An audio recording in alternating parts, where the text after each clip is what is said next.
Star Trek, Mission to Horatius, Chapter 4, On to Mithra. Captain James Kirk stared bug-eyed at his first officer, and he swept his despairing eyes around at the horde of bowmen. Why all these archers? They're about to shoot. Most interesting, Spock said. And then, as though in sudden comprehension, he added, no wonder it is called the Silent Death. The Vulcan turned his eyes to the malevolent mule. I should apologize. I understand your abilities.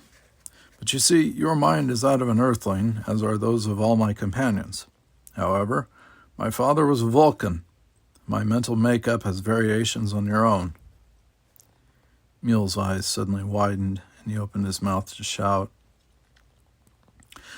The reflexes of the Vulcan, however, were far faster than those of the aged wizard doctor. His phaser came up and beamed, and the other crumpled to the floor, stunned. The bowmen were gone. The Earthlings, and Grang as well, were flabbergasted. Spock said easily, most fascinating demonstration of ESP, Captain. Mass hypnotism carried to an extreme I have never been fortunate enough to witness before. I have no doubt that Mule could have literally killed you by making you think you were being shot by his phantom bowman. Fortunate enough, Chekhov blurted. That's one way of putting it, but personally, if I never witness such a display of ESP again, it'll be too soon. Kirk snapped. The Council. What happened to them?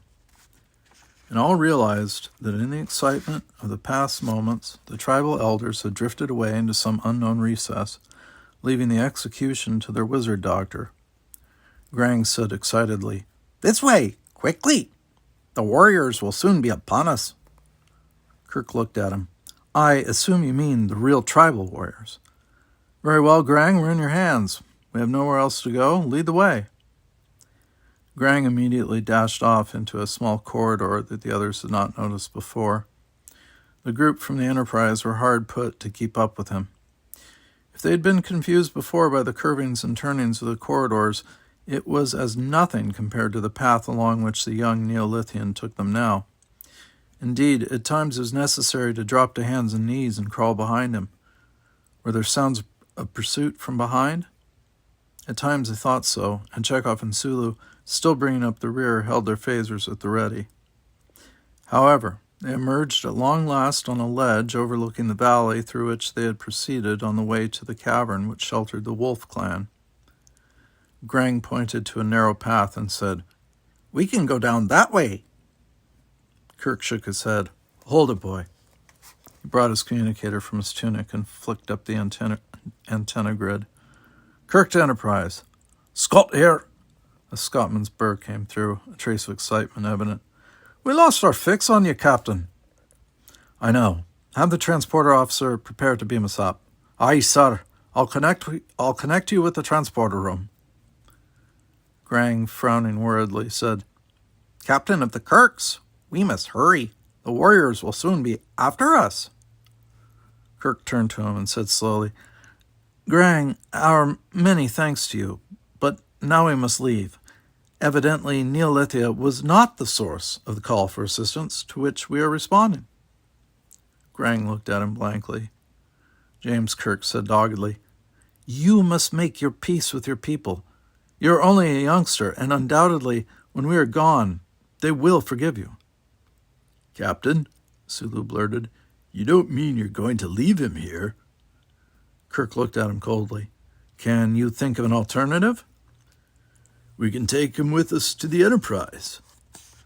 Today I seem continually to be forced to remind my junior officers of General Order Number 1, in this case to the section dealing with the fact that a native of a backward planet cannot be taken from his natural environment and exposed to a more sophisticated one. But that will be all, Mr. Sulu. However, there was a wan aspect to the face of James Kirk when he turned back to the young native. Our thanks again, Grang, and best wishes. And now, farewell. He brought his communicator to his mouth, and while the others of the group crowded around young Grang to press his hand and say their farewells, Kirk, unseen, closed his eyes as if to shut out a painful moment. As he said into the instrument, Transport room? Captain Kirk here. Beam us back to the ship. Captain Kirk emerged wearily from the turbolift elevator into the confines of the bridge of the Enterprise. Senior Engineering Officer Scott came erect from the command chair. Without speaking to the engineer, Kirk sank into the chair and said to the navigator, "Mister, set a course for the next planet. What was its name? Mithra?" "Aye, aye, sir." Scott said, "And this wasn't the planet?"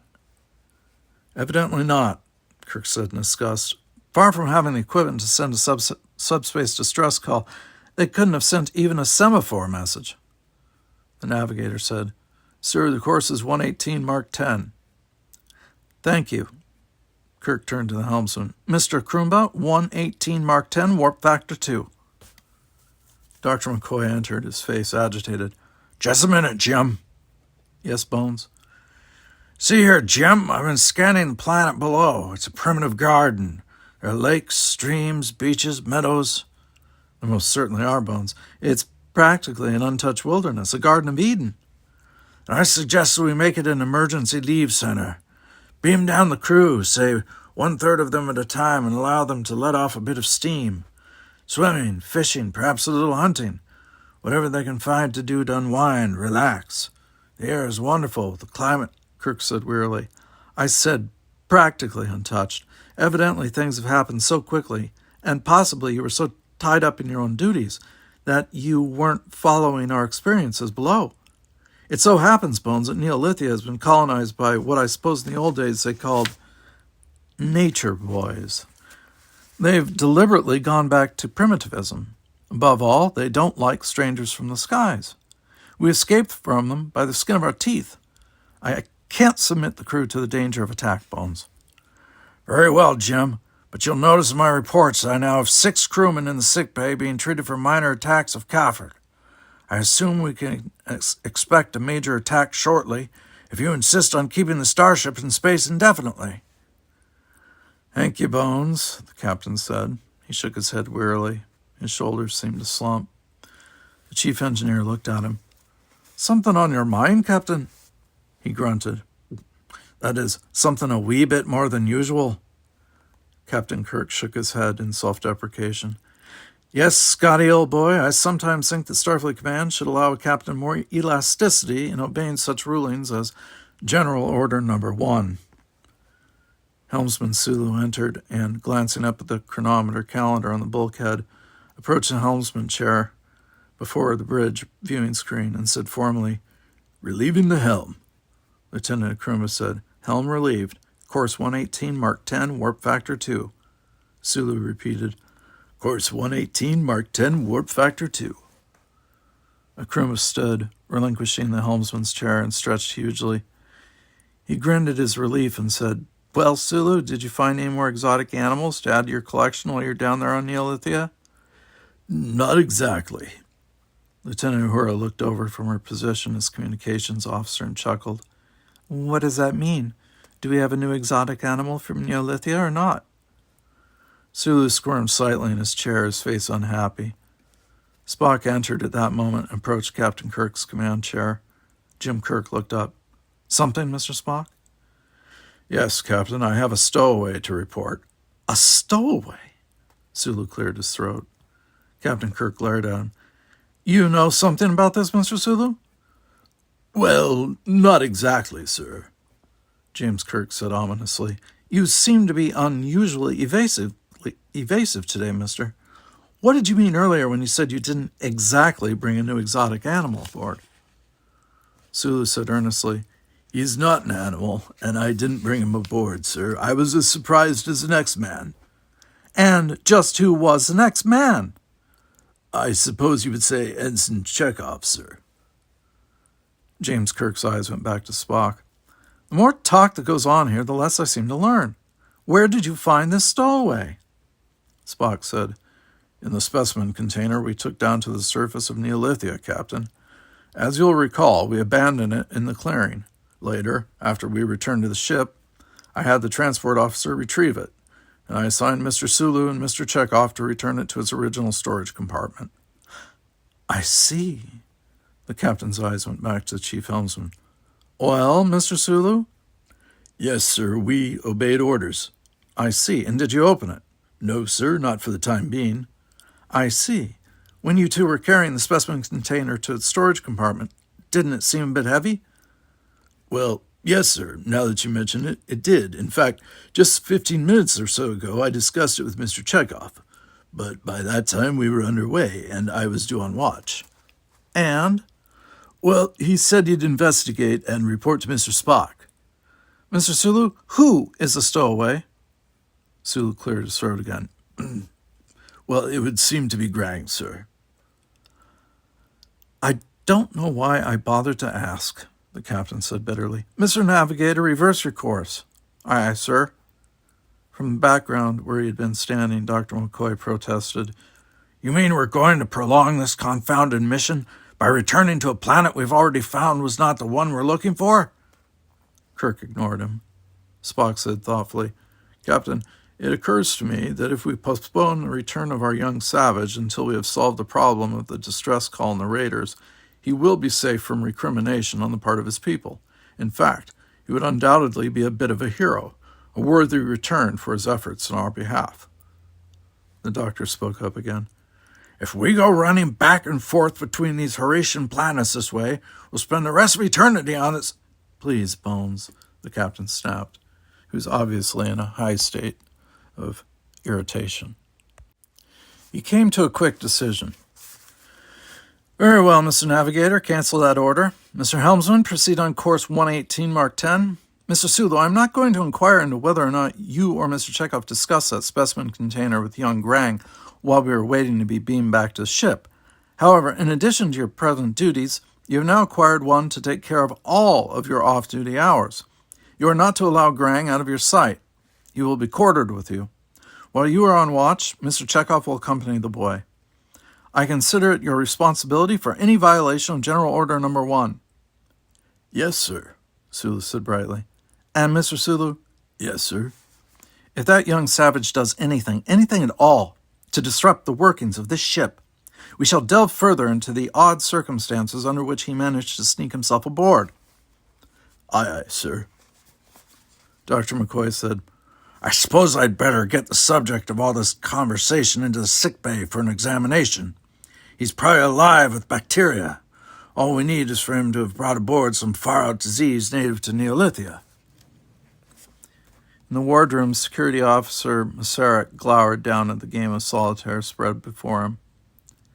How can you play this game, he complained, when every deck of cards left on the ship is so worn you can read the backs from memory? Lieutenant DePaul leaned back from the scanner upon which he had been reading. That's the trouble with a good memory. I suspect I've read everything aboard 5 times over. He indicated the tape before him. I think I could recite this one. Uhura, who had been sitting to one side staring unseeingly before her, said, Why don't you study something? Improve your mind, that sort of thing. DePaul grunted. Can't concentrate. Too sluggish. Did you hear what the recreation officer said? Every class on board is closed down, even those on such subjects as music. Nobody has a push to do anything. Ensign Freeman looked distastefully about the wardroom. You know, he said, I sometimes get the feeling that I've spent my whole life on this confounded ship, and to think I used to believe I liked the Starfleet service. Masarek said, Next time I'm given a questionnaire to fill out, I'm going to put on it Born on Earth, Reared on the USS Enterprise. Sulu stuck his head in the door and looked about to check on who was present. Sulu, DePaul said, I thought you were the only man on board who had something to do in his spare time, training that rat Mickey. I've been looking forward to a demonstration.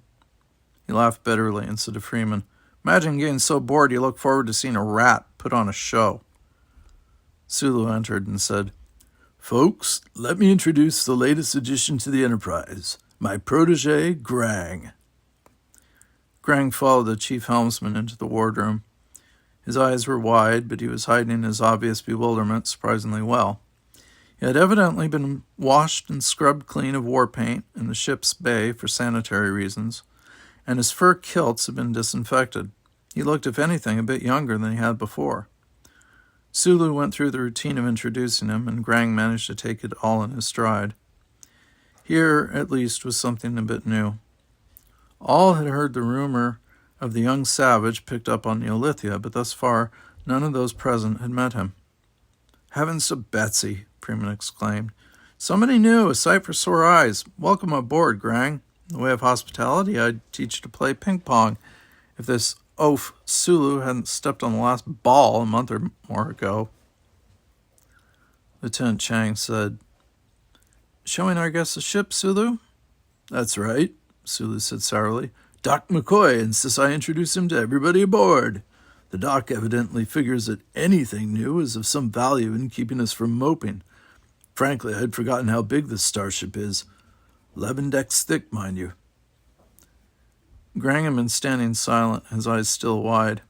He frowned at the stringed instrument in Uhura's hands. She smiled encouragingly at him. "Never seen this particular version of a guitar before, Grang?" Sulu snorted. "He's never seen any version of a guitar before. His people probably haven't anything more musical than a drum." "I'll show you." Uhura smiled again at the young Neolithian. She ran a thumb over the strings, settling down on the arm of a chair. She riffled through a few chords and then began a ballad of yesteryear. The others settled back. Uhura's singing was one of the few items of shipboard life that none had wearied of thus far. Grang was obviously taken aback. Though he was in his mid-teens, it was plain that the boy had never heard modern music before, certainly not of the type that issued from Uhura's instrument and from her throat. A string went ping. The communications officer's face fell. "Oh, no," she said. Ensign Freeman closed his eyes. "I'll bet my left arm that's the last string of that type, too." "It is," Uhura said bitterly. She looked down at her instrument in disgust. Sulu said to Grang, "Come on, we can't spend all our time here. I'll take you to the ship's gym next." "Yes, Sulu," Grang said. He looked at Uhura almost apologetically. "I am sorry the gods broke the string on your box of music." She grinned back at him a trifle wryly. "So am I, Grang," she said. When Sulu and Grang entered the ship's gym, they found Dr. McCoy there, arguing heatedly with Lieutenant Peterson, the recreation officer. McCoy was saying, "And I tell you that some way you've got to spark some competitive feeling. Get teams organized in some sport or other." Peterson said impatiently, "And I tell you, the whole crew's too lethargic to get excited about anything, let alone sport." He waved a hand around the moderately large compartment.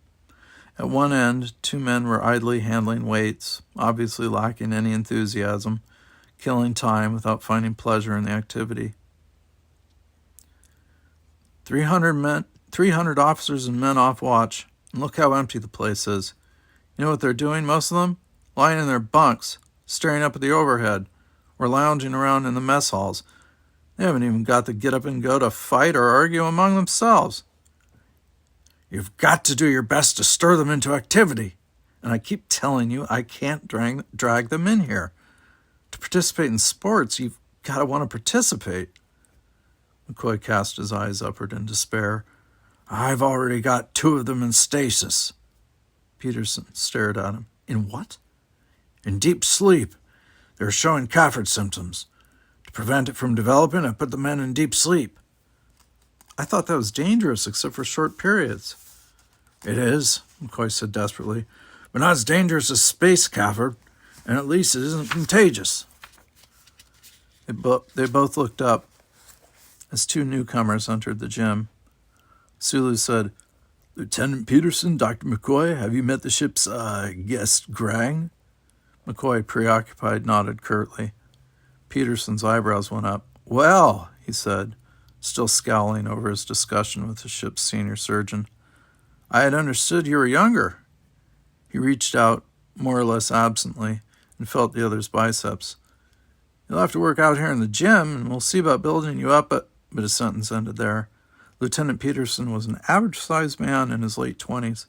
He was well-developed, taught both boxing and wrestling, and was the ship's champion in both sports. Now, however, he felt himself in mid-air, tumbling. Luckily, he had been standing immediately in front of a wrestling mat. He landed flat on his back on the pad. "Grang!" Sulu yelped. The youngster was in a half-crouch, his hands forward in a wrestler stance. "I am Grang of the Wolves," he snarled, "and no man touches hand to me in violence." The doctor, who was as pop-eyed as his shipmates, suddenly relaxed and barked out a laugh. "Peterson," he chuckled, "you're out of shape." The other came to his feet, his eyes narrowed and his face slightly flushed. "You caught me off guard," he snapped angrily. Sula said to Grang, "Nobody on this ship wishes you violence. This officer schools us in sports, in having fun." Grang came erect, his face burning. "I am ashamed," he said. "I do not know your customs. On Neolithia, no man touches another in violence." Peterson said gruffly, "That's all right, son. In fact, that's a pretty good hold you had there. However—" "I am not your son," Grang said. "We are not even kin, Lieutenant of the Petersons." In spite of the fact that the Neolithian was just a boy, Peterson was still somewhat miffed, particularly in view of the fact that both Dr. McCoy and Sulu were obviously amused. He said, "Have it your way. What do you say we try another fall?" "Another fall?" Grang frowned. The recreation officer reached out suddenly, grasped the young savage by the right hand, and turned quickly, intending to lever the other over his shoulder in the old wrestling standby, the flying mare hold. But in a flash, Grang had bounded to the side, turned his own back, and swung in a blur of motion in such a manner that the wrestling champion of the Starship Enterprise was flung almost to the floor beyond the heavily padded mat. Had he struck the floor, he could well have broken an arm or a leg, since his limbs were outstretched in every direction. McCoy bleated uncharacteristic laughter. "By heaven," he roared, "if the crew could only see this, it'd keep him from Cafford for a week or more." Grang turned to Sulu and lifted one hand as though in supplication. "You told me he wished me no violence," he said. Peterson was flat on his back again, his eyes closed in disgust and his mouth twisted wryly. No good humor. "I give up," he said. "I'm going to apply to the captain to switch me into steward's department. Grang can have my job." Sulu was laughing aloud. "Just send the compartment's intercom viewing screen announced. 'Mr. Sulu to the bridge, please. We're about to go into orbit.'"